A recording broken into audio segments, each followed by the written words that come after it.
Hello everyone once again and welcome to the O2N Digital Education. Myself Khagesh and मैं आपके लिए लेकर आया हूँ नेक्स्ट चैप्टर रिवीजन सीरीज में क्लास 10th साइंस की जो एग्जाम है आपका वो 25th ऑफ फरवरी को आपका साइंस का एग्जाम है। और इसमें जो फिजिक्स का सेक्शन है उसी वीडियो के सीक्वेंस में, उसी रिवीजन सीक्वेंस में आपका जो तीसरा है वो है मैग्नेटिज्म का चैप्टर। तो हम मैग्नेट का इन एंड आउट जितना भी है, जो भी इंपॉर्टेंट डिस्कशन है जो कि आपके बोर्ड एग्जाम के लिए रेलिवेंट है, ठीक है, उसको हम बहुत प्यार से डिस्कस करने वाले हैं। आप कॉपी पेन लेके बैठिए, एक एक चीजों को आप समझते चलेंगे, सीखते चलेंगे और डेफिनेटली आपके एग्जाम में सवाल बनेंगे। So this is the last minute revision sequence of magnetism. So let's start the class. So magnetism के अंदर सबसे पहले हम देखते हैं कि मैग्नेट क्या होता है। तो let's start with the magnet. What is magnet? Magnet क्या है बेटा आपका? मैग्नेट का काम क्या है कि अगर आप एक ऐसा सबस्टेंस जिसके आसपास अगर आप आयरन पार्टिकल, निकेल या कोबाल्ट को अगर आप उसके पास लेकर के आते हो तो वो उनको अट्रैक्ट करने की कैपेबिलिटी रखता है।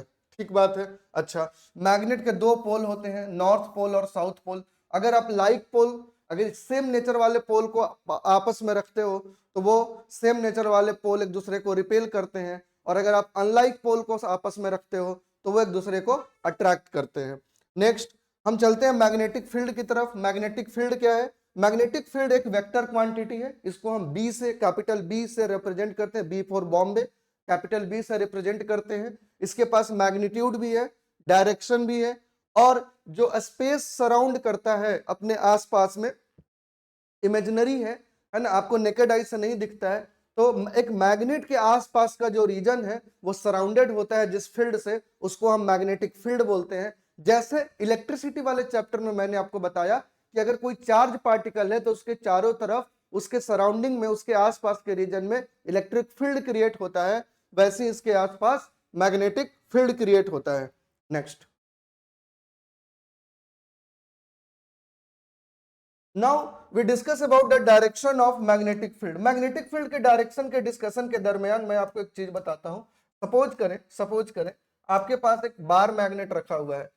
आपके पास ये एक बार मैग्नेट है और सपोज करो ये इसका नॉर्थ पोल है और ये इसका साउथ पोल है। ठीक है सर। तो नॉर्थ पोल, बार मैग्नेट का जो नॉर्थ पोल है उससे मैग्नेटिक फील्ड हमेशा ओरिजिनेट होती है और साउथ पे मैग्नेटिक फील्ड हमेशा टर्मिनेट होती है, और मैग्नेट के अंदर मैग्नेटिक फील्ड की डायरेक्शन साउथ से नॉर्थ होती है। तो जब आप ओवरऑल देखोगे तो जो मैग्नेटिक फील्ड लाइंस है वो कॉन्टिन्यूअस है, स्मूथ है और कैसा है, क्लोज्ड कर्व बनाती है। ठीक है। तो नॉर्थ से मैग्नेटिक फील्ड ओरिजिनेट होगी, काफी सारी मैग्नेटिक फील्ड ओरिजिनेट होगी नॉर्थ से। तो ये नॉर्थ से मैग्नेटिक फील्ड बाहर की तरफ निकलेगी, नॉर्थ से मैग्नेटिक फील्ड आउटवर्ड होगा, और साउथ पे मैग्नेटिक फील्ड टर्मिनेट होगी, साउथ पे मैग्नेटिक फील्ड टर्मिनेट हो जाएगी। ठीक है। तो अगर आप इसको क्लोज करने की कोशिश करोगे तो ये इस तरीके से होगा, नीचे अगर आप देखोगे तो ये इस तरीके से होगा। और भी फील्ड लाइंस है, आप और भी दिखा सकते हो। तो इस तरीके से ये मैग्नेटिक फील्ड लाइंस जो है आपको देखने को मिलता है, और अंदर में मैग्नेटिक फील्ड साउथ से नॉर्थ होता है, बाहर में नॉर्थ से साउथ होता है। नॉर्थ पे मैग्नेटिक फील्ड ओरिजिनेट होती है, बाहर निकलती है ना, और साउथ पे मैग्नेटिक फील्ड टर्मिनेट होती है, अंदर में साउथ से नॉर्थ होती है। ओवरऑल आप देखोगे तो ये कॉन्टिन्यूअस है। क्या ये कॉन्टिन्यूअस है? यस सर, ये कॉन्टिन्यूअस है। क्या ये क्लोज्ड कर्व है? यस सर, ये क्लोज्ड कर्व है। क्या ये स्मूथ है? यस सर, ये स्मूथ है। तो इसी को आप कंबाइनली बोलते हो, this is continuous closed end smooth curve. बाहर में नॉर्थ से साउथ, अंदर में साउथ से नॉर्थ, नॉर्थ से ओरिजिनेट होती है, साउथ पे टर्मिनेट होती है। Next, now next we discuss the properties of magnetic field lines.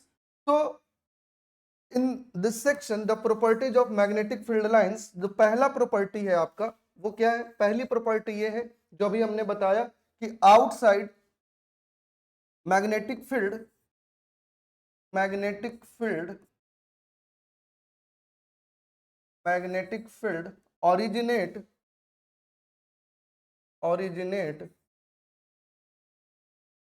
From south pole. Sorry, originate from its writing mistake, originate from north pole,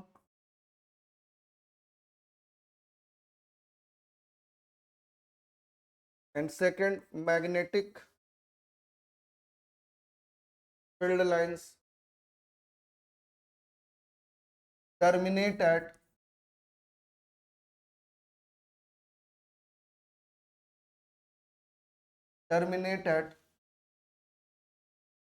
south pole. The third one is inside the bar magnet,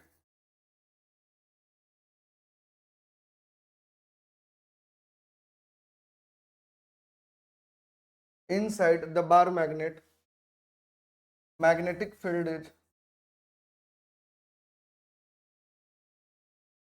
from south to north, is from south to north. The fourth one is two field lines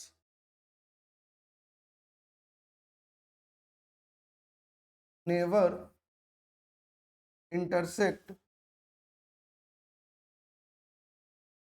each other at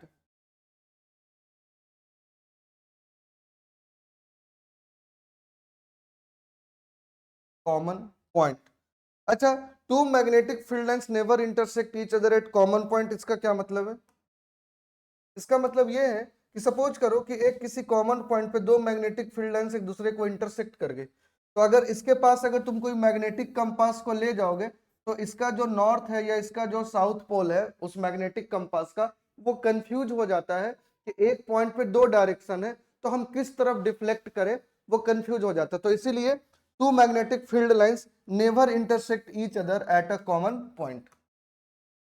next, Oersted की discovery, Oersted का discovery या Oersted का experiment क्या था उसको देख लेते हैं एक बार फटाफट। सपोज करो तुम्हारे पास ये एक इलेक्ट्रिकल सर्किट है, यहाँ पे आपका ये बैटरी लगा हुआ है, ये स्विच आपका ओपन है, तो let us suppose t equal to 0 minus पे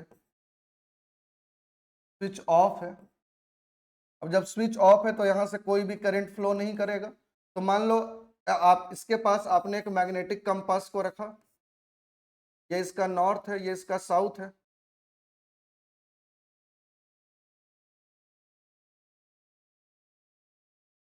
ठीक है। तो यहाँ पे आपको कोई भी डिफ्लेक्शन देखने को नहीं मिल रहा मैग्नेटिक कंपास में, नो डिफ्लेक्शन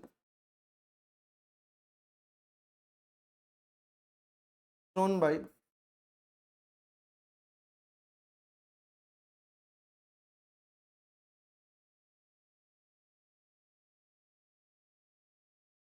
मैग्नेटिक कंपास। लेकिन अगर वहीं पे हम सेम सर्किट को यहां देखते हैं,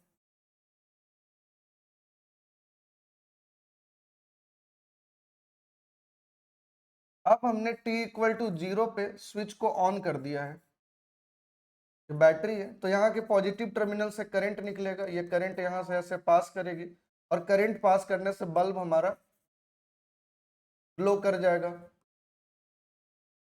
तो अब यहाँ से करंट फ्लो कर रही है, अब अगर इसी मैग्नेटिक कंपास को यहाँ पे आप रखोगे तो जो मैग्नेटिक कंपास पहले इस तरीके से अलाइन था, अब ये एक डिफ्लेक्शन शो करेगा और ये आपका मैग्नेटिक कंपास इस तरीके से नॉर्थ पोल यहाँ आ जाएगा डिफ्लेक्ट होकर के। तो यहाँ पे क्या है, deflection shown by magnetic compass. अब ये मैग्नेटिक कंपास डिफ्लेक्शन को क्यों शो कर रहा है, क्योंकि ये कहां पे रखा हुआ है, एक करंट कैरिंग वायर के पास में रखा हुआ है।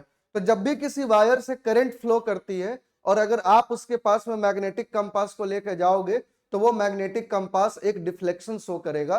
तो this is the experiment by the Oersted. Now iron sprinkles को अगर आप देखेंगे, आयरन स्प्रिंकल्स क्या है, अगर आप एक कार्डबोर्ड लो उस पे आप बार मैग्नेट को लो और आयरन के छोटे छोटे पार्टिकल्स या आयरन के जो बुरादे होते हैं पार्टिकल्स होते हैं, अगर आप उसको थ्रो करोगे पेपर पे तो वो अपने आप को इस तरीके से अलाइन कर लेगा कि आप अगर एज ए ऑब्जर्वर उसे देखोगे तो आपको ऐसा महसूस होगा कि उसके नॉर्थ पोल से मैग्नेटिक फील्ड बाहर निकल रही है और साउथ पे टर्मिनेट हो रही है और एक कॉन्टिन्यूअस क्लोज्ड स्मूथ कर्व बन रहा है। आप एग्जाम्पल के तौर पे यहाँ देख सकते हैं। जैसे सपोज कीजिए ये आपका एक बार मैग्नेट था, हमने जैसे ही आयरन के स्प्रिंकल्स को इस पे थ्रो किया, ठीक है ना, तो आप देखो कि यहाँ पे क्या हो रहा है, यहाँ पे सब देखो कि मैग्नेटिक फील्ड ये सब, यहाँ पे अगर ये नॉर्थ पोल है तो यहाँ से सब आप देख रहे हो कि मैग्नेटिक फील्ड बाहर है और यहाँ पे सब मैग्नेटिक फील्ड अंदर जा रहा है, मैग्नेटिक फील्ड अंदर टर्मिनेट हो रहा है और बाहर में, ठीक है, तो नॉर्थ से ओरिजिनेट हो रहा है, सॉरी, नॉर्थ से तुम्हारा बाहर निकल रहा है और साउथ पे अंदर जा रहा है। और अंदर में मैग्नेटिक फील्ड कैसे है, अंदर में मैग्नेटिक फील्ड साउथ से नॉर्थ की तरफ है और आप अगर इसको क्लोज करोगे तो इस तरीके से ये कॉन्टिन्यूअस क्लोज कर्व बना रहा है। This is the activity in NCERT also, iron sprinkles वाला। इसको आप अपनी लैंग्वेज में आंसर भी फ्रेम कर सकते हो, इस डायग्राम को भी एक्सप्लेन कर सकते हो आप। अच्छा, दूसरी चीज कि मैं यहाँ पे एक चीज आपको बताना चाह रहा हूँ कि जैसे जो मैग्नेटिक फील्ड लाइंस में अगर आप देखोगे, जैसे मैं अगर थोड़ा पीछे जाऊं स्लाइड पे, हाँ, अगर हम इस स्लाइड पे आए, थोड़ा सा एक चीज मैं और एक्सप्लेन कर देता हूं। सपोज करो कि मैंने यहाँ पे एक पॉइंट ले लिया 1, यहाँ पे एक पॉइंट ले लिया 2, यहाँ पे एक पॉइंट ले ली 3, यहाँ पे,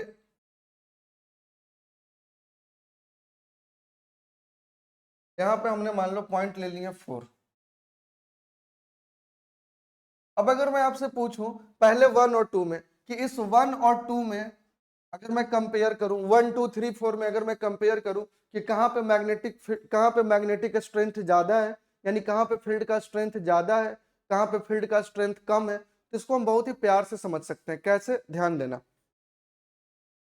अब ध्यान दो कि इस 1 वाले पॉइंट पे, अच्छा देखो, जहां पे मैग्नेटिक फील्ड लाइंस का संख्या जितना ज्यादा होगा, यानी जहां पे मैग्नेटिक फील्ड लाइंस की इंटेंसिटी जितनी ज्यादा होगी, वहां पे फील्ड का स्ट्रेंथ उतना ज्यादा होगा। और जहां पे तुम्हारी फील्ड की स्ट्रेंथ कम होगी, जहां पे फील्ड लाइंस थोड़े पास दूर दूर होंगे, वहां पे मैग्नेटिक फील्ड कैसा होगा, मैग्नेटिक फील्ड का स्ट्रेंथ वीक होगा उस पॉइंट पे। और जहां पे पास पास फील्ड लाइंस होंगी, वहां पे स्ट्रेंथ ज्यादा होगा। तो अब देखो तो 1 और 2 पे लगभग बराबर है, चूंकि यहाँ पे फील्ड की इंटेंसिटी काफी ज्यादा है। और 3 और 4 में देखोगे तो 4 पे तब भी फील्ड लाइंस ज्यादा है थर्ड के कंपैरिजन में, तो फोर्थ की स्ट्रेंथ ज्यादा होगी थर्ड से। Now we go to the this one. Okay, so Oersted discovery the magnetic effect of current. Magnetic effect of current ये था कि जैसे सपोज करो अगर ये आपके पास एक कार्डबोर्ड है और इस कार्डबोर्ड में मैंने एक होल किया और अगर मैं इससे एक करंट कैरिंग वायर को पास करता हूं, ये कार्डबोर्ड ऐसे रखा हुआ है तो ये करंट कैरिंग वायर है और अगर मैं इसको इस तरीके से रखूं कार्डबोर्ड पे, तो इसमें करंट ऐसे जा रही है, तो मैग्नेटिक फील्ड कैसे क्रिएट होगी, तो अगर एक current carrying, straight current carrying conductor है और अगर मैं इसको कार्डबोर्ड पे ऐसे प्लेस कर रहा हूं इसके परपेंडिकुलर, तो करंट कैरिंग वायर में हम मैग्नेटिक फील्ड लाइंस कैसे देखते हैं, राइट हैंड थंब रूल से, अभी थोड़ी देर में समझाऊंगा, राइट हैंड थंब रूल से। तो यहाँ पे क्या होता है कि एज ए ऑब्जर्वर आप देखोगे तो यहाँ पे बहुत सारे कॉन्सेंट्रिक सर्कल बनते हैं, ठीक है। और अगर उसके पास आप कोई मैग्नेटिक कंपास को ले जाते हो, चूंकि ये करंट कैरिंग कॉइल है, इसके पास जब आप ले जाते हो किसको, मैग्नेटिक कंपास को, तो आपको उसमें डिफ्लेक्शन देखने को मिलता है, ठीक है। नेक्स्ट, मैक्सवेल का राइट हैंड थंब रूल देखते हैं।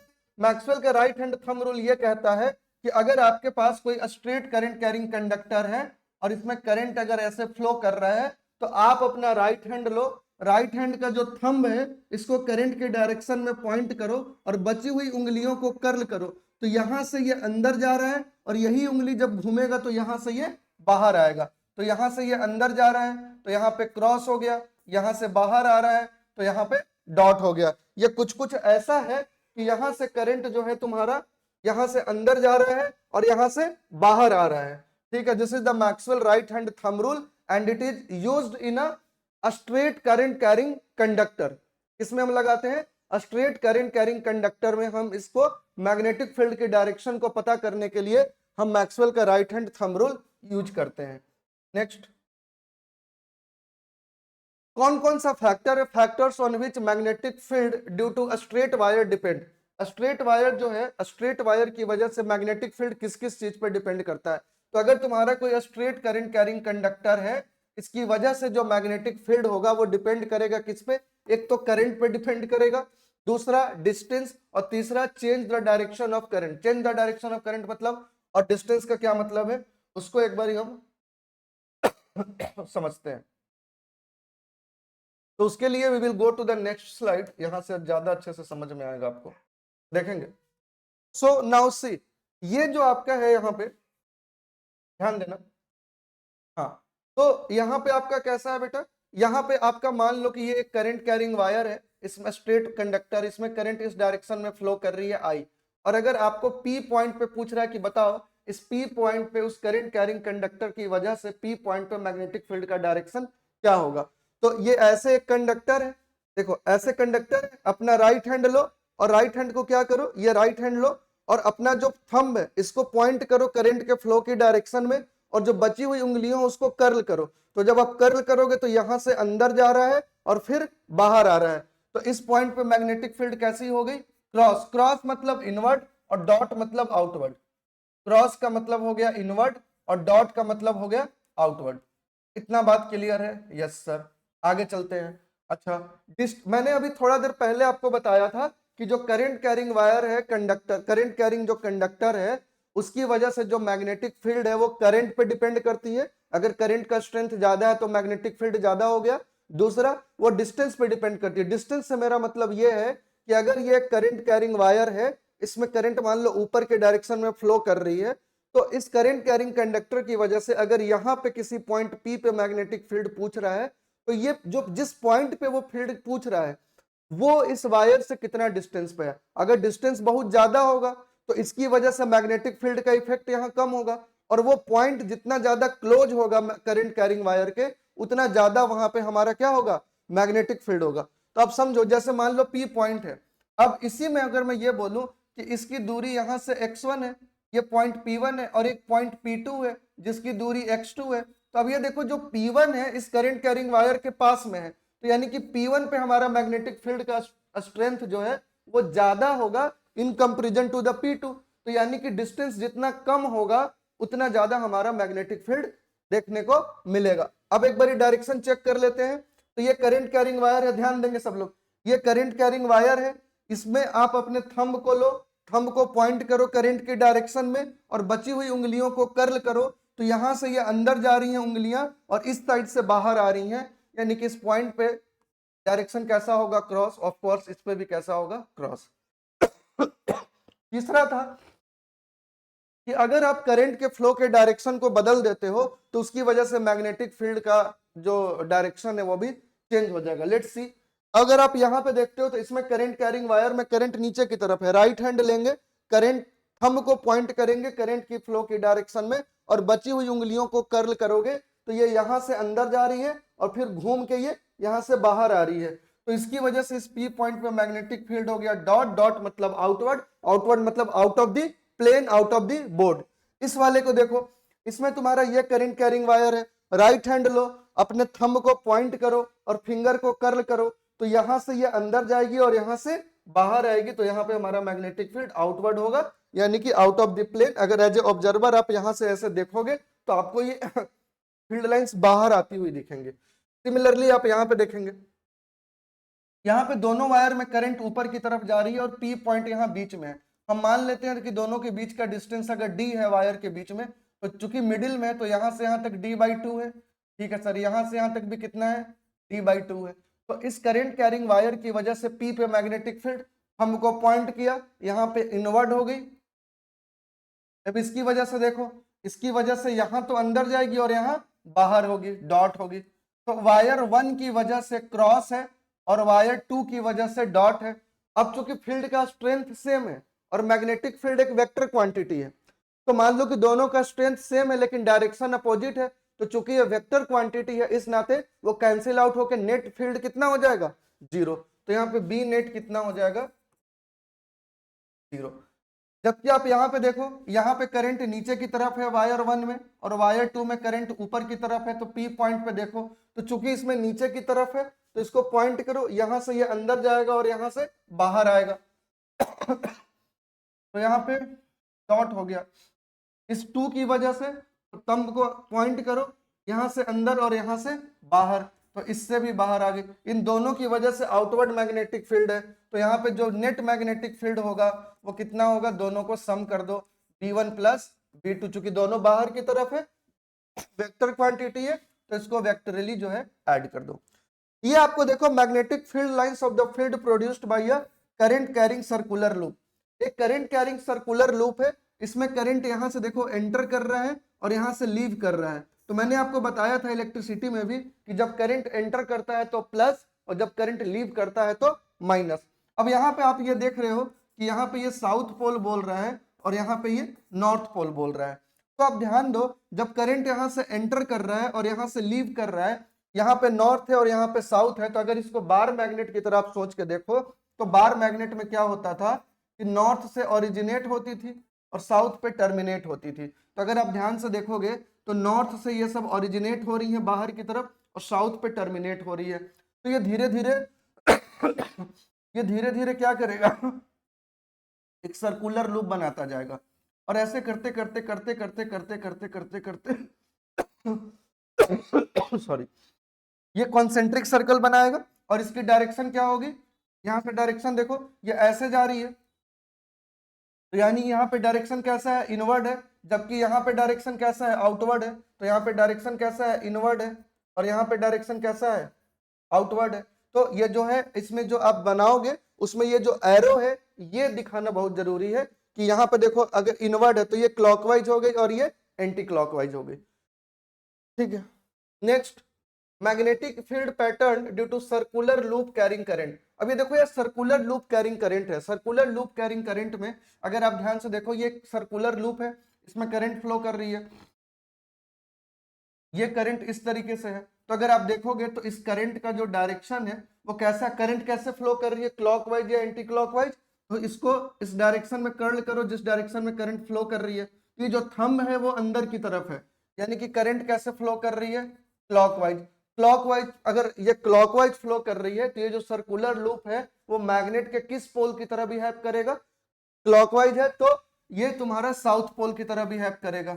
ठीक है, साउथ की तरह बिहेव कर रहा है, तो यानी कि यहाँ पे मैग्नेटिक फील्ड कैसी हो गई, इनवर्ड, यानी कि क्रॉस से दिखा देंगे। अब यहाँ पे देखो इस सर्कुलर लूप में करंट फ्लो कर रही है एंटी क्लॉकवाइज। एंटी क्लॉकवाइज का मतलब ये मैग्नेट के नॉर्थ पोल की तरह बिहेव करेगा। तो यहाँ पे आप कैसे दिखा दोगे मैग्नेटिक फील्ड को, आउटवर्ड। तो अगर तुम्हारा क्लॉकवाइज है तो वो साउथ पोल की तरह बिहेव कर रहा है, और अगर आपका ये एंटी क्लॉकवाइज है तो ये नॉर्थ पोल की तरह बिहेव कर रहा है। तो आप सी एस और ए एन को याद रख सकते हो। अच्छा, जो सर्कुलर लूप कैरिंग करंट होती है उसमें जो मैग्नेटिक फील्ड होता है उसके सेंटर पे वो होता है mu not an I by 2 और mu naught permeability of free space है, एन नंबर ऑफ टर्न्स। जैसे यहाँ पे सर्कुलर कॉन्सेंट्रिक बन रहा है तो कितने टर्न्स बन रहे हैं, आई करंट है, और आर जो है वो इस सर्कल का रेडियस है। आर क्या है, रेडियस है। तो देखो जो किसकी मैग्नेटिक फील्ड कितनी कितनी चीजों पे डिपेंड कर रही है। तो अगर आप करंट को बढ़ाओगे तो मैग्नेटिक फील्ड बढ़ जाएगी, अगर आप नंबर ऑफ टर्न्स बढ़ाओगे तो मैग्नेटिक फील्ड बढ़ जाएगी, लेकिन अगर आप रेडियस को कम करोगे तो मैग्नेटिक फील्ड बढ़ जाएगी, क्योंकि आर और बी कैसा है, ये आर और बी इनवर्सली रिलेटेड है, तो एक को कम करोगे तो दूसरा ज्यादा हो जाएगा। Next, magnetic field lines due to solenoid. Solenoid क्या होता है समझेंगे जरा। सोलेनॉइड कुछ नहीं है, आप एक वायर लो और उसको कॉइल में कन्वर्ट कर दो, एक स्ट्रेट वायर लो और उसको कॉइल में कन्वर्ट कर दो। जब आप उसको कॉइल में कन्वर्ट करोगे तो आपको वो कैसे दिखेगा, तो अगर जो ऑब्जर्वर सामने से दिख रहा होगा उसको वो ये क्रॉस सेक्शन जो है वो सिलिंड्रिकल शेप में दिखेगा। ठीक है ना, कैसे शेप में दिखेगा, सिलिंड्रिकल शेप में दिखेगा। So a coil of several circular turns of insulated copper wire which is wrapped closely in the shape of cylinder। तो अगर हम इसको ध्यान देंगे, हेलो ध्यान दीजिए, यहाँ पे इसको हमने लूप के रूप में दिखाया है, कॉइल के रूप में, इसको हमने बैटरी से कनेक्ट किया है, ये पॉजिटिव है, यहाँ पे साउथ पोल, यहाँ पे नॉर्थ पोल। तो नॉर्थ से बाहर निकल रही है, साउथ में टर्मिनेट कर रही है और अंदर साउथ से नॉर्थ है। अगर मैं यहाँ पे देखूं, मैंने कुछ पॉइंट दिए, जैसे ये पॉइंट 1 है, ये 2 है, ये 3 है, तो अगर मैं बोलूं कि कहां पे मैग्नेटिक फील्ड्स जो है वो ज्यादा स्ट्रॉन्ग है, तो 1 पे ज्यादा होगा क्योंकि ये सोलेनॉइड के अंदर है, 2 पे भी फील्ड की इंटेंसिटी ठीक ठाक है तो 2 पे होगा, और सबसे कम कहाँ होगा 3 पे, क्योंकि 3 जो है वो सोलेनॉइड के बाहर है। ठीक, नेक्स्ट। तो मैंने लिख भी दिया inside magnetic field inside magnetic field uniform है। तब इनसाइड मैं यहां पे बोलूं, यहां पे बोलूं, यहां पे बोलूं, यहां कहीं पे भी अगर मैं बोलूं, तो चूंकि अंदर मैग्नेटिक फील्ड यूनिफॉर्म है, तो इनसाइड जो मैग्नेटिक फील्ड होगा वो सेम होगा, चाहे आप किसी भी पॉइंट पे देखो। अच्छा, ये जो कॉइल है इनके बीच में एयर गैप भी आप देखोगे तो क्या है, सेम एयर गैप है, यूनिफॉर्म एयर गैप है। Next, strength of a magnetic field due to solenoid depends on, solenoid की वजह से जो मैग्नेटिक फील्ड की स्ट्रेंथ है वो किस किस चीज पे डिपेंड करता है। पहला, अगर आप नंबर ऑफ टर्न्स को बढ़ाते हो तो मैग्नेटिक फील्ड की स्ट्रेंथ बढ़ जाएगी, करंट को बढ़ाओगे तो बढ़ जाएगी। जो गैप है बिटवीन द टर्न्स, अगर आप उसको रिड्यूस करोगे, एक टर्न और दूसरे टर्न के बीच में जो गैप है, अगर हम उस गैप को रिड्यूस करते हैं तो भी हमारी मैग्नेटिक फील्ड इंक्रीज हो जाती है। And the direction of current reverse the polarity, reverse, अगर आप करंट की डायरेक्शन को बदल दोगे तो आपकी पोलैरिटी भी क्या होगी, रिवर्स हो जाएगी। तो इन 4 बातों को आप ध्यान रखेंगे। नेक्स्ट, नेक्स्ट है आपका इलेक्ट्रोमैग्नेट। इलेक्ट्रोमैग्नेट क्या होता है, मान लो तुम्हारे पास एक आयरन की रॉड है और उस पर तुमने वायर को लपेटा और उससे तुमने बैटरी को कनेक्ट कर दी, जैसे स्विच को ऑन करोगे तो इसमें करंट फ्लो होगा। अब यहाँ पे अगर तुम इस तरीके का पार्टिकल्स, जैसे ये तुम देख रहे हो आयरन के पार्टिकल्स है, तो ये करंट कैरिंग वायर है, तो ये क्या करेगा, ये मैग्नेटिक फील्ड क्रिएट करेगा। तो इलेक्ट्रोमैग्नेट क्या होता है, a long coil of insulated copper wire wrapped a soft iron core, we use the soft iron core। हम सॉफ्ट आयरन कोर क्यों यूज कर रहे हैं, स्टील क्यों नहीं यूज कर रहे हैं? अगर आप स्टील यूज करोगे तो स्टील जो है परमानेंट मैग्नेट बना देगा, जबकि इलेक्ट्रोमैग्नेट एक टेम्पररी मैग्नेट है। जब तक है करंट तब तक है मैग्नेट, जैसी करंट का फ्लो खत्म हुआ वो मैग्नेटिज्म की सारी प्रॉपर्टी को लूज कर देगा। So electromagnet is a temporary magnet, and electromagnet works on the principle of what, and works on the principle of magnetic effect of current, and the poles of the electromagnet can be reversed by reversing the direction of the battery। next is a strength of electromagnet। Electromagnet की strength किस किस बात पर depend करती है, ध्यान देंगे। अगर आप टर्न्स को बढ़ाएंगे तो आपका फील्ड का स्ट्रेंथ बढ़ जाएगा, अगर आप करंट बढ़ाएंगे तो बढ़ जाएगा, और अगर आप एयर गैप, जो कॉइल्स है उनके बीच में जो यूनिफॉर्म एयर गैप है, अगर आप एयर गैप को कम करते जाएंगे तो भी आपका मैग्नेटिक फील्ड की स्ट्रेंथ बढ़ जाएगी। Next there is a comparisonal study, analytical study between the bar magnet, solenoid और इलेक्ट्रोमैग्नेट। देखो, बार मैग्नेट एक परमानेंट मैग्नेट है, ठीक है, और इसके पोल फिक्स्ड है, नॉर्थ पोल और साउथ पोल। जबकि अभी हमने पढ़ा जो सोलेनॉइड है वो क्या है, हमने नॉर्मल वायर को ही कॉइल बना दिया है, और हमने उसको जब हमने बैटरी से कनेक्ट किया, करंट फ्लो की, और वो करंट जब सर्कुलर टर्न्स के अंदर गया तो जो साउथ पोल था और जो नॉर्थ, वो मैग्नेट के साउथ पोल और नॉर्थ पोल की तरह बिहेव करने लगा, तो वो हमारे लिए मैग्नेट का काम कर दिया। तो coil of wire wound in A cylindrical shape. जबकि इलेक्ट्रोमैग्नेट में आप देखोगे कि सोलेनॉइड जो है वो सॉफ्ट आयरन कोर के ऊपर हमने वायर को लपेटा हुआ है, ठीक है। मैं फिर से बोल रहा हूं, स्टील क्यों नहीं यूज करते, क्योंकि वो परमानेंट बना देगा, ठीक है। दूसरा, ये जो बार मैग्नेट है ये एक नेचुरल मैग्नेटिक प्रॉपर्टी जो है मटेरियल की कंटेन करता है, जबकि सोलेनॉइड क्या है, this is a electrical current flowing through the wire. मतलब जब तक उसमें करंट फ्लो होता रहेगा वो मैग्नेटिज्म की प्रॉपर्टी को शो करता रहेगा, इसीलिए। अच्छा, इलेक्ट्रोमैग्नेट में भी सेम है, electric current over the soft iron core, ठीक है। उसके बाद बार मैग्नेट में देखेंगे permanent and fixed magnetic field होती है, जबकि सोलेनॉइड में टेम्पररी एग्जिस्ट करती है, और वो भी कब तक, जब तक करंट फ्लो कर रहा है। सिमिलरली यहां भी टेम्पररी है, लेकिन जो इलेक्ट्रोमैग्नेट है वो सोलेनॉइड के कंपैरिजन में स्ट्रांग है। बात समझ आ रहा है? जो इलेक्ट्रोमैग्नेट है, इन दोनों में सर क्या डिफरेंस है? इन दोनों में डिफरेंस ये है कि जो टेम्पररी है, जो ये भी टेम्पररी है और ये भी टेम्पररी है, तो डिफरेंस क्या है कि इलेक्ट्रोमैग्नेट जो है सोलेनॉइड के कंपैरिजन में स्ट्रांग है। दोनों में है सेम ही बात, बट यहां पे हो ये रहा है इलेक्ट्रोमैग्नेट में कि जब तक है करंट तब तक है मैग्नेट, सोलेनॉइड में भी जब तक है करंट तब तक है मैग्नेट। करंट खत्म, मैग्नेटिज्म की प्रॉपर्टी लूज करेगा, लेकिन जो इलेक्ट्रोमैग्नेट है वो थोड़ा सा सोलेनॉइड के कंपैरिजन में स्ट्रॉन्गर है। उसके बाद बार मैग्नेट की पोलैरिटी फिक्स्ड होती है, इसको हम रिवर्स नहीं कर सकते हैं, जबकि सोलेनॉइड के अंदर हम रिवर्स कर सकते हैं। कैसे? करंट की डायरेक्शन को पलट करके, चेंज करके। यहां भी हम रिवर्स कर सकते हैं करंट की डायरेक्शन को चेंज करके। Next force on current carrying conductor placed in a magnetic field. Suppose कीजिए आपके पास ये यूनिफॉर्म मैग्नेटिक फील्ड है, इस यूनिफॉर्म मैग्नेटिक फील्ड के अंदर आपने कंडक्टर को रख दिया, तो वो कंडक्टर उस मैग्नेटिक फील्ड की वजह से अपने ऊपर एक फोर्स एक्सपीरियंस करेगा, और वो फोर्स होता है BIL sin थीटा।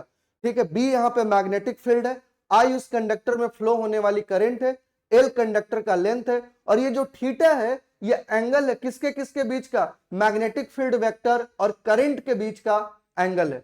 सो आप देखिए किस किस चीज पर डिपेंड कर रहा है। अगर आप करंट को बढ़ाओगे, सब डायरेक्टली प्रोपोर्शनल है, अगर आप करंट बढ़ाओगे तो फोर्स बढ़ जाएगा, मैग्नेटिक फील्ड बढ़ाओगे तो बढ़ जाएगा, लेंथ ऑफ द कंडक्टर बढ़ेगा तो बढ़ जाएगा, और थीटा एंगल बिटवीन दिस है। तो अगर मुझे इस फोर्स को मैक्सिमम चाहिए तो हमें थीटा कितना करना पड़ेगा, 90 डिग्री, क्योंकि साइन 90 डिग्री कितना होता है 1, और वही मैक्सिमम है। बाकी 0 और 180 डिग्री पे कितना हो जाएगा 0। 90 डिग्री का केस ये है कि आपका जो करंट है और जो मैग्नेटिक फील्ड है वो परपेंडिकुलर होना चाहिए, और जबकि 0 डिग्री और 180 डिग्री का केस क्या है कि मैग्नेटिक फील्ड और करंट एक दूसरे के पैरेलल हो या फिर डायमेट्रिकली अपोजिट हो। नेक्स्ट आपका आता है फ्लेमिंग का लेफ्ट हैंड रूल। और देखो जितने भी सवाल फ्लेमिंग वाले आते हैं, फ्लेमिंग का लेफ्ट हैंड रूल या पाम रूल, दोनों में सिखाने वाला हूं, तो इसको समझेंगे थोड़ा सा, फ्लेमिंग के लेफ्ट हैंड रूल को और पाम रूल को। इसको हम राइट हैंड पाम रूल बोलते हैं, और ये तो आपको पता ही है कि ये फ्लेमिंग का लेफ्ट हैंड रूल है। इनका इस्तेमाल कहां पे होता है, इनका इस्तेमाल करते हैं अगर कोई करंट कैरिंग कंडक्टर है और अगर वो यूनिफॉर्म मैग्नेटिक फील्ड में रखा हुआ है तो उस पर फोर्स लगेगा। अब चूंकि फोर्स वेक्टर क्वांटिटी है तो उसमें मैग्नीट्यूड भी है और डायरेक्शन भी है, तो मैग्नीट्यूड के लिए तो BIL sin थीटा हो गया, लेकिन डायरेक्शन के लिए आप क्या यूज करेंगे, फ्लेमिंग के लेफ्ट हैंड रूल को। पहले हम इसको सीखते हैं कि फ्लेमिंग का लेफ्ट हैंड रूल में करना क्या है। कुछ नहीं करना है, अपना लेफ्ट हैंड लो, लेफ्ट हैंड ध्यान रखना, लेफ्ट हैंड इसमें जो ये सॉरी, इसमें जो ये तीनों उंगलियां हैं इनको आप एक दूसरे के परपेंडिकुलर रखेंगे। कैसे रखेंगे, परपेंडिकुलर रखेंगे। अब ध्यान देना, इसमें ये आपका थंब है, ध्यान दो, ये आपका थंब है, ये थंब हो गया, ठीक है सर। ये क्या है, फोर्थ फिंगर है, और ये क्या है, मिडिल फिंगर है। तो ये थंब है, ये फोर्थ फिंगर है, ये मिडिल फिंगर है। तो ये जो थंब है ये तो आपके ये आउटपुट है, आउटपुट मतलब फोर्स का डायरेक्शन ये थंब देगा। इनपुट का काम क्या कर रहा है यहाँ पे, मैग्नेटिक फील्ड और करंट। तो यानी कि क्या गिवन होगा, मैग्नेटिक फील्ड और करंट, क्या बताना होगा, फोर्स का डायरेक्शन, वो ये आउटपुट ऑटोमेटिक दे देगा। आप इन दोनों को सही से अगर प्लेस करोगे ना, मैग्नेटिक फील्ड और करंट को, तो थंब अपने आप डायरेक्शन बता देता है। तो आप अगर इसको याद रखते हैं तो कैसे याद रखना है, जैसे SBI बैंक है वैसे आप FBI याद रख सकते हैं। क्या याद रखना है, FBI। कैसे समझेंगे, आपका जो थंब है, थंब क्या बताएगा, थंब जो है वो फोर्स का डायरेक्शन दे देगा, फोर्स या मोशन जो है कंडक्टर का उसका डायरेक्शन बता देगा। और जो आपका फोर फिंगर है ना, फोर फिंगर, थंब के बाद फोर फिंगर क्या बताएगा, मैग्नेटिक फील्ड का डायरेक्शन, उसको मैग्नेटिक फील्ड के डायरेक्शन में प्लेस करो। और जो मिडिल फिंगर है वो क्या है, उसको हमें कैसे रखना है, उसको रखना है करंट के फ्लो करने की डायरेक्शन में। आप यहाँ पे ध्यान देंगे, ये जो थंब है ये फोर्स को बता रहा है, ये जो फोर फिंगर है इसको मैग्नेटिक फील्ड के डायरेक्शन में प्लेस करो, और इसको प्लेस कहां करेंगे हम, करंट की डायरेक्शन में। और ये तीनों आपस में कैसे हैं, म्यूचुअली परपेंडिकुलर है, FBI। ठीक है, पहले इसको सीखते हैं फिर हम वापस इस पे आते हैं। इसको पहले मैं कुछ क्वेश्चन में अप्लाई करवा देता हूं। देखो हमने कुछ क्वेश्चन ले रखे हैं, जैसे सबसे पहले ये सवाल है। इस सवाल में आप देखो, आपको ये करंट कैरिंग कंडक्टर आपको दिख रहा है जिसमें करंट फ्लो हो रही है, और ये यूनिफॉर्म मैग्नेटिक फील्ड है। आपको इस करंट कैरिंग कंडक्टर में, करंट कैरिंग वायर में बताना क्या है, इसमें आपको बताना है कि फोर्स का डायरेक्शन कैसे होगा। आप फ्लेमिंग का लेफ्ट हैंड रूल यूज करेंगे। कैसे करेंगे, आप अपना लेफ्ट हैंड लो, लेफ्ट हैंड में ये तीनों को म्यूचुअली परपेंडिकुलर ले आओ। देखो इसको छोड़ दो, ये तो आउटपुट देने वाला है खुद, इन दोनों को प्लेस करो सही से। तो ये जो फोर फिंगर था इसको मैग्नेटिक फील्ड के डायरेक्शन में रखो, मिडिल फिंगर को करंट के डायरेक्शन में। चलो देखते हैं, तो मैग्नेटिक फील्ड के डायरेक्शन में हमने इसको रखना है, फोर फिंगर को ये रख दिया हमने, और ये जो मिडिल फिंगर इसको करंट के फ्लो के डायरेक्शन में रखो। तो ये जो थंब था इसने ऑटोमेटिक क्या दे दिया, इस कंडक्टर पे लगने वाला फोर्स का डायरेक्शन, और थंब कहां जा रहा है, अंदर की तरफ। तो इस पे फोर्स कैसे लग रहे हैं, इनवर्ट। इस पे फोर्स का डायरेक्शन क्या हो गया, इस पे फोर्स की डायरेक्शन हो गई इनवर्ट।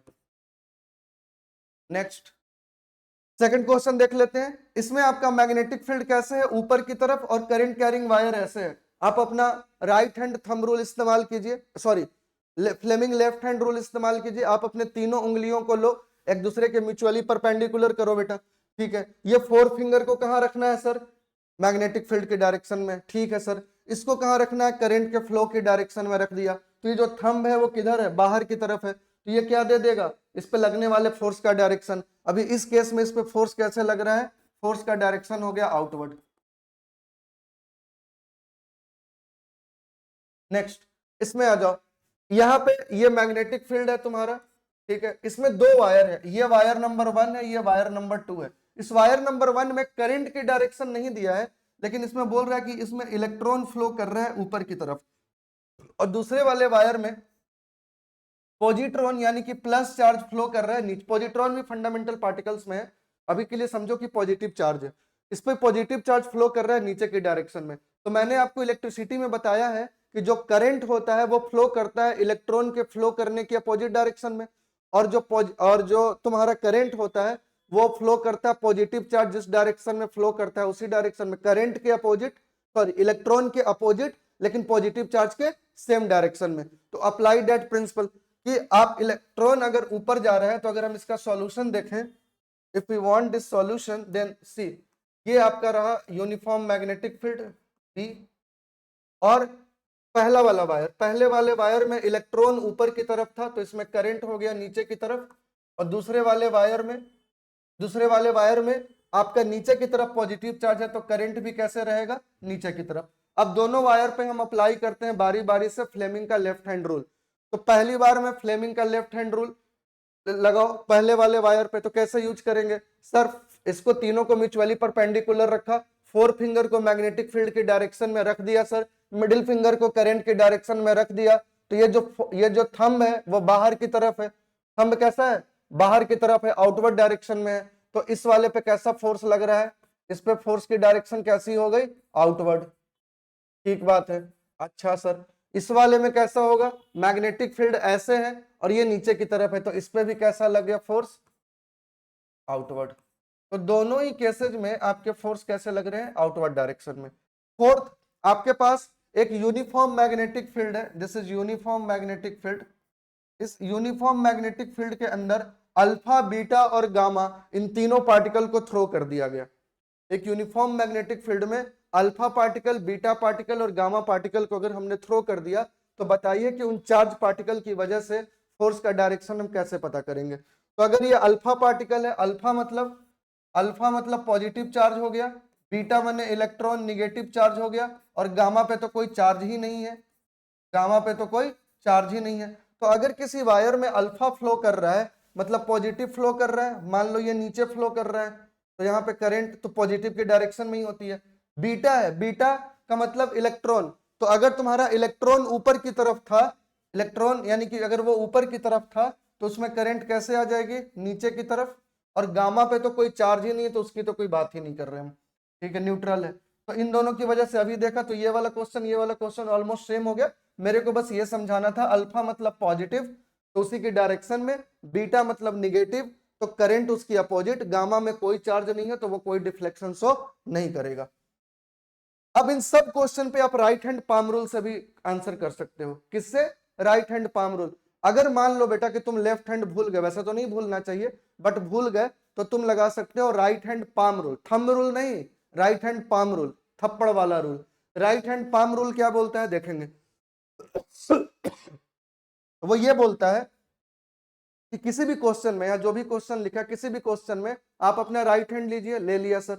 अब क्या करो कि जिस डायरेक्शन में करंट है, करंट की डायरेक्शन में अपने थंब को पॉइंट करो, और जो बची हुई उंगलियों का ये पॉइंटर है ना बाहर वाला, ये जो नाखून है तुम्हारा, बची हुई चारों उंगलियों को, उनको मैग्नेटिक फील्ड की डायरेक्शन में पॉइंट कर दो। तो ये जो हथेली है जिसपे ये लकीर बने हुए हैं तुम्हारे किस्मत वाले, ठीक है, वो ऑटोमेटिक बता देगा। अगर वो बाहर की तरफ आ गया तो आउटवर्ड फोर्स, अंदर चला गया तो inward force. Let's apply first सवाल में, देखते हैं कि क्या राइट हैंड पाम रूल से भी सेम आंसर आता है या नहीं, अभी है ना।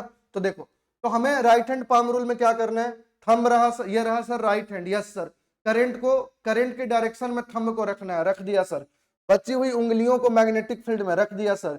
तो ये जो हथेली थी वो कहां गई, अंदर की तरफ, तो फोर्स कैसा आ गया, inward. Second question, magnetic field ये, करंट कैसे फ्लो कर रहा है इधर, मैग्नेटिक फील्ड ये, तो हमें इसको इस तरीके से रखना है कि थंब को करंट की डायरेक्शन में, तो थंब हो गई करंट की डायरेक्शन में, और जो फिंगर है बची हुई वो मैग्नेटिक फील्ड ऊपर की तरफ, तो ये जो हथेली है ये बाहर की तरफ है, तो इस पे फोर्स कैसा लग रहा है, आउटवर्ड। यही सेम आंसर आ गया, यस सर। थर्ड आ जाओ, इसमें भी आ जाओ, इसमें करंट नीचे की तरफ, मैग्नेटिक फील्ड इधर, कोई भी एक पे देख लो, दोनों नीचे सेम ही है। तो अब इसमें क्या करेंगे बेटा, करंट नीचे है, मैग्नेटिक फील्ड ऐसे है, तो इसमें फोर्स देख लेते हैं। तो देखो थंब को पॉइंट करे हैं सर करंट की डायरेक्शन में, ठीक है सर, बाकी की जो उंगलियां बचा उनको मैग्नेटिक फील्ड में, तो जो ये थप्पड़ है, जो हथेली है वो बाहर की तरफ है, तो फोर्स कैसा हो गया, आउटवर्ड। सिमिलरली यहां भी, सिमिलरली यहां भी। तो this is the right hand palm rule, और हमने फ्लेमिंग लेफ्ट हैंड दोनों से इसको करके देख लिया।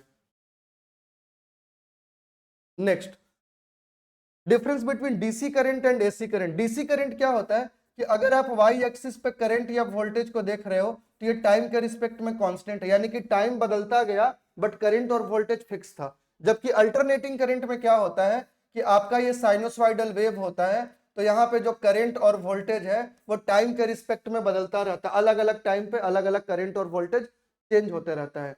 ठीक बात है। आपके घर में जो सप्लाई आती है वो एसी सप्लाई आती है, बात समझ आ रहा है। क्योंकि लॉन्ग डिस्टेंस ट्रांसमिशन में हम एसी का यूज करते हैं डीसी की जगह, क्योंकि डीसी में पावर लॉसेज ज्यादा होते हैं, इसलिए हम उसको लॉन्ग डिस्टेंस ट्रांसमिशन में यूज नहीं करते हैं। अच्छा, एसी में भी देखो तुम्हारे घर में जितनी भी डिवाइसेज हैं वो सब 230 वोल्ट आरएमएस पे चलती है, एकदम ठीक बात है ना। कभी देखना सारी डिवाइस पे 230 वोल्ट या 220 वोल्ट आरएमएस लिखा होता है ना। और जो सप्लाई आती है वो तो 11 के भी 22 के भी की आती है, तो उतना तो घर में नहीं चाहिए। तो आप देखते हो कि आपके सोसाइटी या कॉलोनी के आसपास हर छोटे छोटे स्टॉल पे, आप छोटे छोटे थोड़े थोड़े दूर पे आप देखते हो ट्रांसफार्मर लगा होता है। ट्रांसफार्मर क्या करता है, उस वोल्टेज को स्टेप डाउन करता है, और स्टेप डाउन करके यानी कि कम करके 220 या 230 बना के उसको आपके घरों में भेजता है या डोमेस्टिक प्लेसेस पे। तो वहां पे आप देखोगे कि जो डीसी है that do not change its direction but AC change its direction. आप देखो यहाँ पे ऐसे था, यहाँ पे ऐसे, ये प्लस है, ये माइनस है ना। और डीसी कैसे मिलता है, या सेल या बैटरी से, लेकिन ये कहां से मिलेगा, पावर प्लांट या एसी जनरेटर से। मोर पावर लॉस होता है लॉन्ग ट्रांसमिशन में, इसलिए डीसी का यूज नहीं करते हैं, जबकि यहाँ पे लेस पावर लॉस होता है over the long transmission. Next आपका फ्यूज वायर। फ्यूज वायर हमने इलेक्ट्रिसिटी में भी पढ़ा हुआ है, बट फिर से एक बार मेन इंपॉर्टेंट पॉइंट देख लेते हैं फ्यूज वायर का। जैसे यहाँ पे ये कॉपर प्लस स्टीन से टीन से बना होता है, एसएन मतलब stainless steel, lead plus tin हो सकता है, कॉपर प्लस स्टीन हो सकता है, कॉपर प्लस टीन हो सकता है, लेड प्लस टीन हो सकता है। इसकी मेल्टिंग पॉइंट लो होती है, रेजिस्टेंस हाई होती है। फ्यूज वायर को हम अप्लायंसेस के साथ, फ्यूज को अप्लायंसेस के साथ सीरीज में लगाते हैं। फ्यूज वायर की रेटिंग मतलब मैक्सिमम करंट, जो बड़े डिवाइसेज होते हैं उसमें 15 एम्पियर से 16 एम्पियर चाहिए, और जो छोटे डिवाइसेज होते हैं उसमें 4 एम्पियर से 5 एम्पियर चाहिए।